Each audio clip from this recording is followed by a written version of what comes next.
Berjumpa lagi semuanya yang sangat berbahagia karena sedang bermain karambol di warung kopi Budayanti.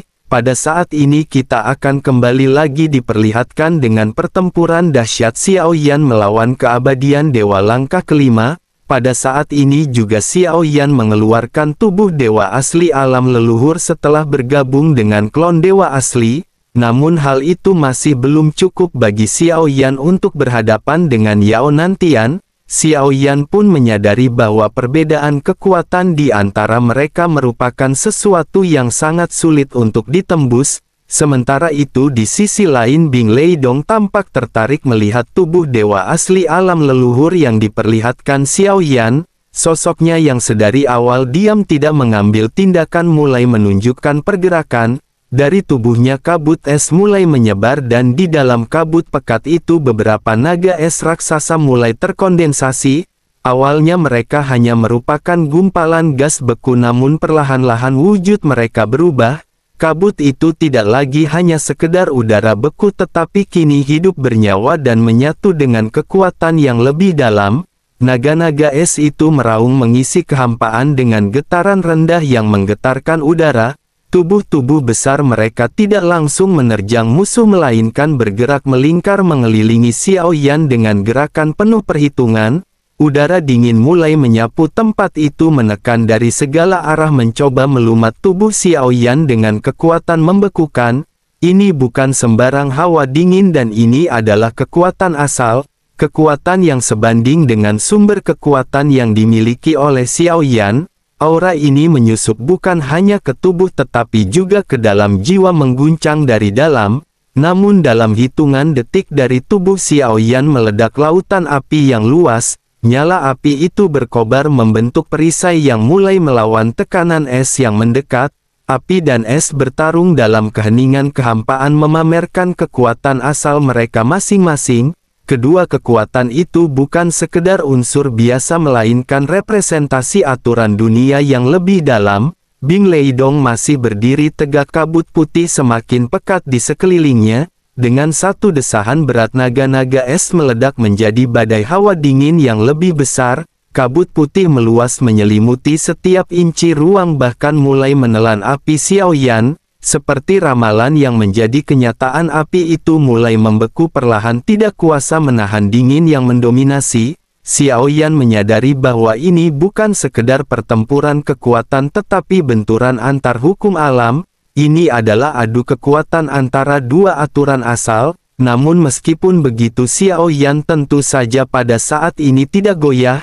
Tanpa memberi jeda Xiao Yan membiarkan tubuh dewa asli super miliknya terus berkembang. Waktu bukanlah sekutu Xiao Yan pada saat ini. Dua musuh tingkat kelima berdiri menghalangi jalannya. Jika Xiao Yan ingin bertahan maka serangan besar harus segera dilancarkan oleh Xiao Yan. Tubuh Xiao Yan pun membesar secara luar biasa. Dalam sekejap sosoknya mengembang hingga mencapai 200.000 kaki. Ukuran ini 2 kali lipat lebih besar jika dibandingkan dengan sebelumnya. Dalam ukuran itu Xiao Yan tidak ubahnya seperti bintang kecil yang melesat melintasi angkasa menuju dua lawannya dengan kekuatan penuh. Langkah-langkah raksasa itu seketika juga menggetar kehampaan. 7 langkah mengendap-endap dari kehampaan dan setiap jejaknya meninggalkan riak kekuatan dan suara siulan yang menembus kesunyian. Selanjutnya telapak tangan raksasa milik Xiao Yan terangkat berubah menjadi satu jari raksasa yang mengarah ke langit. Jari itu meluncur seperti kutukan dari langit. Bahkan dalam kehampaan yang luas ini jari itu tampak terlalu besar untuk dihindari. Di bawahnya Bing Leidong dan Yao Nantian tampak kecil tidak ubahnya semut di hadapan bencana kosmis. Namun kekuatan mereka belum habis dan kabut putih yang mengelilingi Bing Leidong segera mengeras. Salju tebal turun dari langit kehampaan mengguyur dunia di sekitar mereka. Di bawah salju yang membeku langkah-langkah raksasa Xiao Yan melambat hingga kecepatan gerakannya bisa dilihat oleh mata telanjang. Lapisan es tebal juga mulai menutupi jejak langkah yang dilesatkan Xiao Yan. Dalam sekejap 7 langkah itu pada akhirnya berhenti sepenuhnya. Serangan Xiao Yan beku hancur sebelum akhirnya seketika runtuh. Bahkan jari penghancur itu pun ikut remuk meledak menjadi serpihan cahaya di tengah kehampaan. Benturan kekuatan begitu hebat hingga seluruh ruang hampa seketika berguncang. Namun di satu sudut yang tidak tersentuh oleh badai kekuatan itu ada satu sosok lain yang tampak terlihat tenang. Sosok ini adalah Ye Beijing yang berdiri diam, tangan bersilang di dada dengan kaki jenjang yang menggantung di udara. Sebuah lonceng kecil tergantung pada tali merah di pergelangan kakinya berayun pelan dan mengeluarkan suara gemerincing lembut. Ye Beijing tidak berkata apa-apa, tidak bergerak, seolah menikmati pertunjukan kekuatan yang sedang berlangsung. Sementara itu Xiao Yan berdiri diam, tatapannya terpaku pada lawan di hadapannya. Di tengah hiruk-pikuk serangan yang tampak dahsyat, sorot matanya tidak menunjukkan rasa gentar sedikit pun. Apa yang membuat pihak lawan tertarik bukanlah kekuatan pukulan Xiao Yan, tetapi sesuatu yang lebih dalam. Temperamen Xiao Yan yang kukuh tidak tergoyahkan bahkan dalam tekanan ekstrim. Tubuh dewa raksasa telah memancarkan serangan yang tampak begitu mengerikan. Namun dengan ketenangan yang tidak tergoyahkan Xiao Yan menangannya dengan mudah. Kejadian itu membuat hatinya bergetar sedikit, bukan karena takut tetapi karena sadar bahwa pertarungan sebenarnya baru saja dimulai. Ini bukan saatnya untuk meremehkan musuh. Jika lawan memandang rendah dirinya, maka dirinya akan memanfaatkan kelemahan itu sepenuhnya. Dengan seluruh tekadnya Xiao Yan membangkitkan kekuatan teknik pembatasan yang luar biasa. Batasan yang diciptakan oleh Gou Yan dan Damo muncul di setiap sudut kehampaan, membentuk jaringan tidak kasat mata yang mencengkram ruang di sekeliling mereka. Teknik ini bila digabungkan dengan Gou Yan yang legendaris mencapai tingkatan kekuatan yang luar biasa. Tubuh Xiao Yan juga pada saat ini berubah kembali ke wujud biasa, namun kekuatan formasi yang terkumpul kini sepenuhnya berada di bawah kendali Xiao Yan. Setiap aliran energi, setiap pergerakan segel, semuanya mengalir melalui Xiao Yan. Dalam sekejap kehampaan menjadi medan tempur yang sepenuhnya dikuasai Xiao Yan. Kekuatan segel mulai berputar dengan liar menari seolah mengikuti perintah satu jiwa. Jiwa Xiao Yan kini telah mencapai tingkat yang cukup tinggi untuk mengendalikan formasi sebesar ini. Ini adalah sesuatu yang dulu bahkan tidak mungkin dilakukan oleh jiwa keadaan di milik Xiao Yan. Formasi demi formasi berlapis melingkupi ruang dengan presisi dan kekuatan yang menakjubkan. Segel-segel itu membentuk sangkar besar yang kian menyempit bergerak ke arah dua lawan utamanya. Struktur segel yang terbentuk begitu indah dan terkoordinasi seperti lukisan surgawi yang lahir dari perpaduan warna dan energi. Bahkan mereka yang terbiasa dengan kekuatan tinggi pun tidak bisa menyembunyikan kekaguman mereka terhadap keindahan sekaligus bahaya yang ditampilkan formasi ini. Tetapi meskipun begitu, di tengah tekanan tersebut keanehan mulai muncul. Dari kejauhan bunga-bunga layu perlahan-lahan mengambang di kehampaan. Meski tampak lemah dan rapuh, bunga-bunga itu bergerak dengan kecepatan dan presisi luar biasa. Dalam sekejap saat bunga-bunga itu bersentuhan satu sama lain, segel-segel yang diciptakan dengan susah payah mulai runtuh satu persatu. Rangkaian segel megah itu hasil kolaborasi luar biasa Gou Yan dan Damo serta Xiao Yan hancur tanpa perlawanan berarti di hadapan fenomena aneh itu. Langit juga seketika dipenuhi dengan bunga layu yang menyapu segalanya, menghancurkan jutaan segel seperti badai yang melumat apapun yang menghalangi jalannya. Dalam waktu singkat kekuatan yang menahan Yao Nanti dan Bing Leidong ketika lenyap. Kehampaan yang sebelumnya sangat tidak stabil kini mulai runtuh, mengancam untuk menelan seluruh eksistensi di dalamnya. Jika kehampaan ini hancur, tidak hanya lokasi mereka yang akan berubah, tetapi keberadaan mereka pun akan hancur berkeping-keping. Namun justru saat kehancuran itu terasa begitu dekat, bunga-bunga layu tersebut menunjukkan keajaibannya. Mereka tidak hanya menghancurkan tetapi juga memadatkan kembali ruang yang hampir runtuh. Kehampaan menjadi lebih stabil, jauh lebih padat daripada sebelumnya. Di ujung pandangan di tengah lautan bunga yang tampak layu namun tetap anggun, sosok seorang wanita perlahan berjalan keluar. dirinya melangkah anggun di antara bunga-bunga yang bermekaran, tubuhnya menyatu dengan keindahan dan kekuatan yang tidak terlukiskan. Dirinya datang tanpa suara, namun kehadirannya menyapu seluruh ruang dengan aura yang tidak terbantahkan. Pertempuran yang tampak telah dimenangkan pada akhirnya kembali berubah. Keseimbangan mulai kembali terguncang. Kemunculan sosok baru ini membawa perubahan yang belum terduga oleh siapapun. Sosok yang bernama Tian Luolan mengangkat tangannya perlahan, namun tujuannya bukan Xiaoyan melainkan dua orang lainnya. Seketika bunga-bunga layu yang memenuhi langit bergerak cepat berkumpul di atas kepala Qiao Nantian dan Bing Leidong. Tatapan Tian Luolan dipenuhi hawa dingin yang menusuk, dingin yang tidak menyisakan sedikit pun kehangatan seorang teman. Tampaknya Tian Luolan pada saat ini merasa dikhianati. Bagi Tian Luolan, kedua orang itu telah bersekongkol melawannya. Oleh karena itu pada saat ini baginya kematian adalah balasan yang setimpal. Dalam sekejap bunga-bunga layu berterbangan dari segala arah mengarah ke Yao Nantian dan Bing Leidong dengan kekuatan yang menggila. Serangan itu seperti hujan kemarahan yang benar-benar tidak dapat dihentikan. Yao Nantian menyadari bahaya yang mendekat. Bunga-bunga layu tampak seolah hendak menelannya hidup-hidup, dan di tengah kepanikan dirinya hanya bisa membatinkan protes dalam dirinya.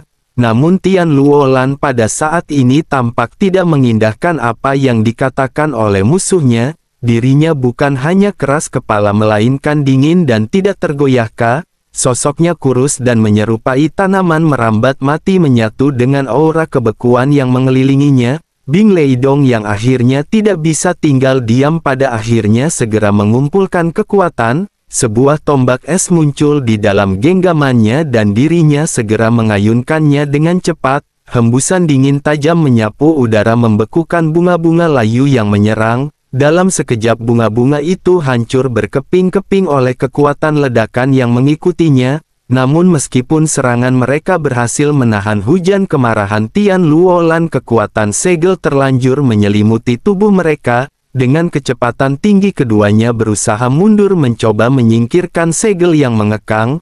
Namun jelas terlihat bahwa Tian Luolan tidak benar-benar berniat menghabisi mereka. Dirinya hanya ingin menyalurkan amarah yang terpendam di dalam hatinya.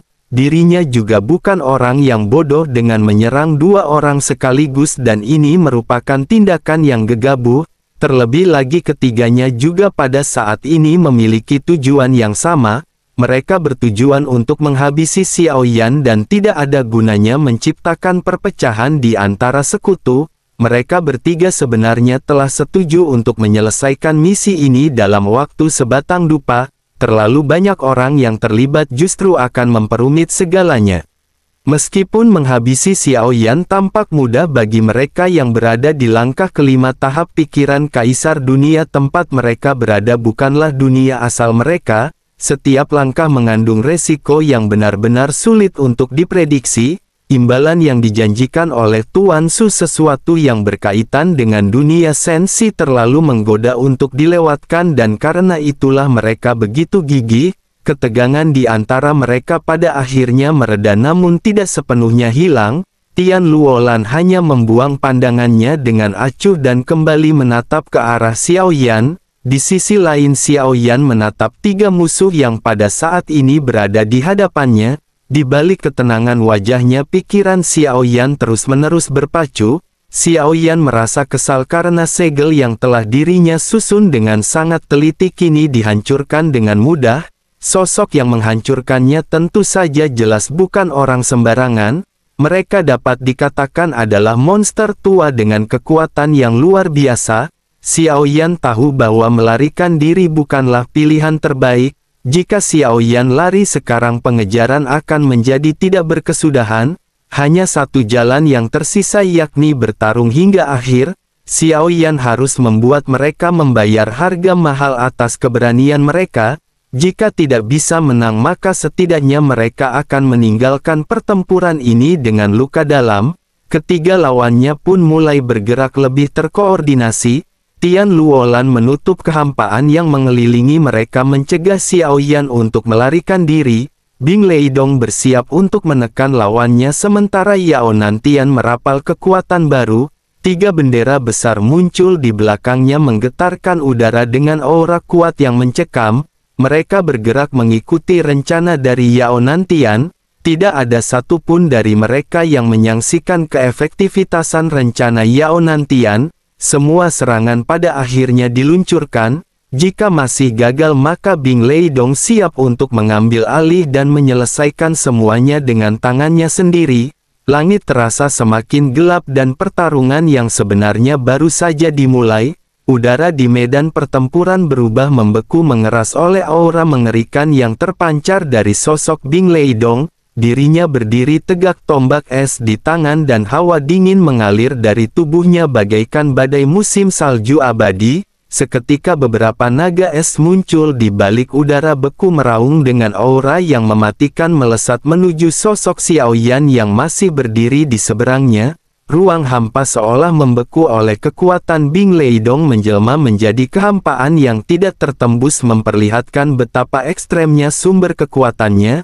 Meskipun Xiao Yan telah menguasai banyak inti api dan kekuatan guntur usia serta pengalaman Bing Leidong dan 2 sosok lainnya melampaui apapun yang pernah Xiao Yan hadapi, waktu telah menjadi landasan kekuatan mereka membentuk pemahaman dan kestabilan energi yang jauh lebih dalam daripada milik Xiao Yan. Tahun-tahun yang membentuk mereka telah menjadi kekuatan yang tidak tertandingi. Tetapi meskipun begitu Xiao Yan tentu saja tidak datang tanpa adanya persiapan. Di hadapannya teratai abadi mekar perlahan melingkupi kehampaan di sekitar. Saat pertarungan 3 arah sebelumnya berlangsung Xiao Yan telah diam-diam menyusun rencana. Kini di telapak tangannya tergenggam teratai kembar guntur dan api.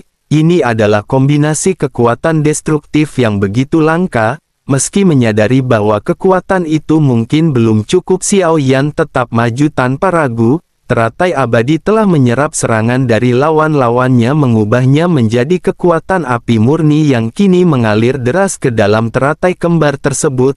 Tatapan Xiao Yan juga membara dan dalam keheningan yang penuh tekad Xiao Yan menuangkan seluruh energi dalam dirinya ke dalam inti teratai.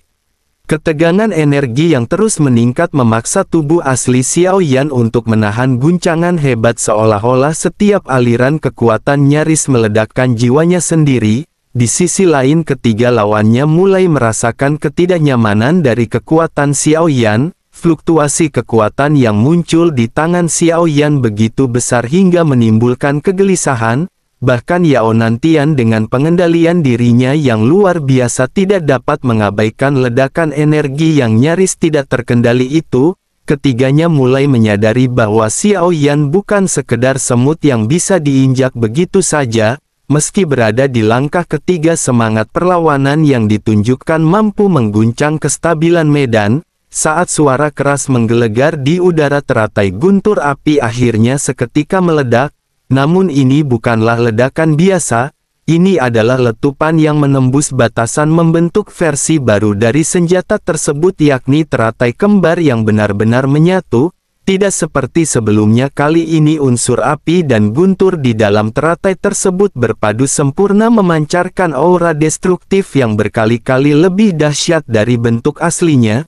Ketiga musuh Xiao Yan juga menyadari bahaya yang sedang mereka hadapi dan wajah-wajah mereka berubah dan ketegangan terlihat dengan begitu jelas. Namun Yao Nantian dengan kesombongannya sebagai seorang langkah kelima tetap tidak bergeming. Baginya tidak peduli seberapa kuat Xiao Yan berteriak melalui ledakan kekuatannya, jurang antara level ketiga dan kelima terlalu dalam untuk dijembatani. Dirinya tidak mempercayai bahwa seorang dengan kekuatan dan teknik setinggi itu mampu menembus batas takdir dan mengalahkannya. Sebagai penegas dari keyakinannya, Yao Nantian segera membuka kedua tangannya. 3 bendera besar yang ada di belakangnya langsung mengepak melepaskan kekuatan gelap yang menggoncang kehampaan. Dalam sekejap bendera-bendera itu berubah menjadi gerbang kehampaan dari manapun ribuan roh jahat berhamburan membentuk pusaran raksasa di atas kepala Xiao Yan. Dari pusaran itu sebuah kepala raksasa juga mencuat berwarna kelabu pucat dengan mata dan mulut yang tersegel rapat. Kemunculannya mengguncang batin Xiao Yan. seketika api tidak dikenal menyala dalam dirinya mengamuk dari kedalaman jiwanya. Itu bukan segar amarah biasa dan kepala raksasa itu membawa darah dari klan dewa asli. Ini merupakan hubungan yang sangat kuat dengan klon dewa asli yang sedang menyatu dalam tubuh Xiao Yan. Gejolak emosional yang begitu kuat benar-benar tidak bisa dibendung oleh Xiao Yan. Xiao Yan menyadari bahwa apa yang dihadapinya bukan hanya musuh di luar tetapi juga luka lama yang menuntut pembalasan. Ini adalah sebuah pertempuran yang tidak hanya menentukan hidup dan mati melainkan juga harga diri dan warisan garis darah. Langit tampak retak dalam kehampaan yang begitu sunyi, di tengah pusaran kekacauan yang membelah ruang dan waktu. Xiao Yan pada saat ini mendongakkan kepalanya, tatapan matanya bergetar terpaku pada kekuatan darah kuno yang mengalir dari sosok di hadapannya. Xiao Yan merasakan ada sesuatu yang familiar. Perlahan ingatannya mulai membentuk kembali potongan-potongan yang telah lama terlupakan. Dalam relung pikirannya sebuah nama yakni nama Raja Zuo, Raja Agung dari klan dewa asli bergema. Namun sesaat kemudian keraguan segera mengaburkan keyakinan Xiao Yan. Kekuatan dari sosok di hadapannya tidak semegah kekuatan Raja Zuo. Asanya lebih mungkin bahwa yang berdiri di hadapannya adalah saudara kandung dari Raja Zuo. Raja Zuo ini ternyata adalah ayah kandung dari klon dewa asli yang dimiliki oleh Xiao Yan. Dengan begitu dapat dikatakan bahwa sosok yang berada di hadapannya adalah paman dari klon dewa asli. Kekerabatan itu menjelaskan mengapa kebencian yang mengeluar dari dalam tubuhnya begitu dalam dan tidak tertahankan. Dari ketinggian kepala besar yang menjulang muncul di atas Xiao Yan seperti simbol keagungan yang telah lama runtuh. Dunia telah melalui kehancuran demi kehancuran. Klan dewa asli yang dulu ditakuti dan dipuja kini tidak lebih dari tubuh-tubuh mati yang dijadikan boneka dan senjata. Bahkan jika yang dihadapinya hanyalah kloningan garis keturunan dewa asli tetap mengalir dalam diri Xiao Yan dan dengan itu datang pula perasaan kehilangan yang tidak bisa ditolak. Raungan Xiao Yan pada akhirnya seketika mengguncang kehampaan. Dalam tubuhnya energi dahsyat menyembur dan teratai kembar petir dan api seketika meledak ke langit. Mereka menabrak pusaran di atasnya dengan kemarahan yang membara.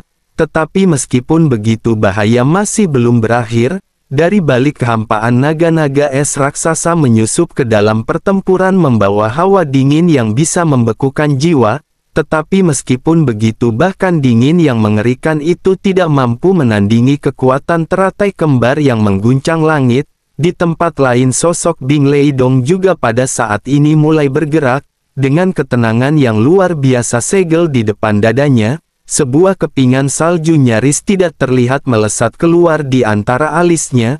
Kepingan itu kecil berubah menjadi cahaya dingin yang menerobos semua pertahanan hingga menebus pusat energi Xiao Yan tanpa adanya hambatan.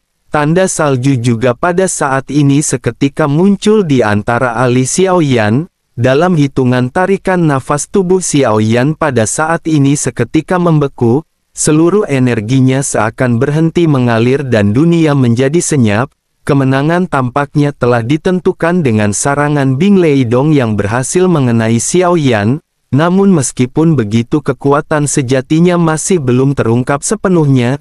Ketika tubuhnya mulai kehilangan bentuk karena es teknik rahasia kehidupan yang telah dirinya simpan selama ini terbangkitkan. Dalam satu ledakan kekuatan klon jangkrik emas yang telah berada di langkah ke-6 segera bersatu dengan tubuh Xiao Yan. Meskipun bukan kekuatan sejati dari tingkat ke-6 fluktuasi kekuatan yang dihasilkannya cukup untuk menghancurkan apapun yang menghalangi. Dengan bantuan kekuatan klon tersebut kekuatan melahap pun segera membumbung tinggi. Segel es di antara kedua alisnya dilap tanpa ampun. Retakan terdengar jelas dan dalam sekejap es itu lenyap dibakar habis oleh kobaran api yang meluap dari tubuh Xiao Yan. Tekanan aura yang dilepaskan oleh Xiao Yan juga pada saat ini meningkat tajam.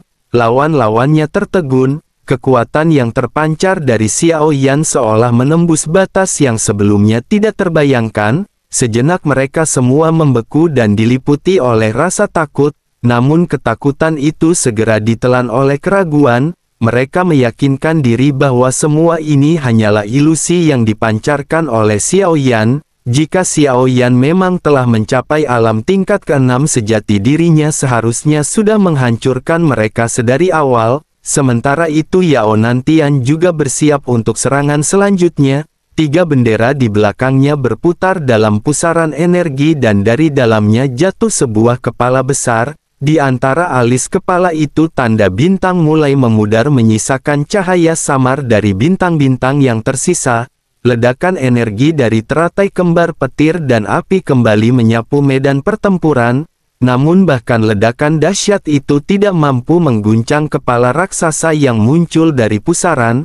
Lalu bekas-bekas luka yang ditinggalkan hanyalah goresan kecil di wajah yang tidak tergoyahkan. Kemudian pertempuran benar-benar belum berakhir namun dunia sudah mulai mengakui siapa yang sebenarnya berdiri di ambang takdir besar ini.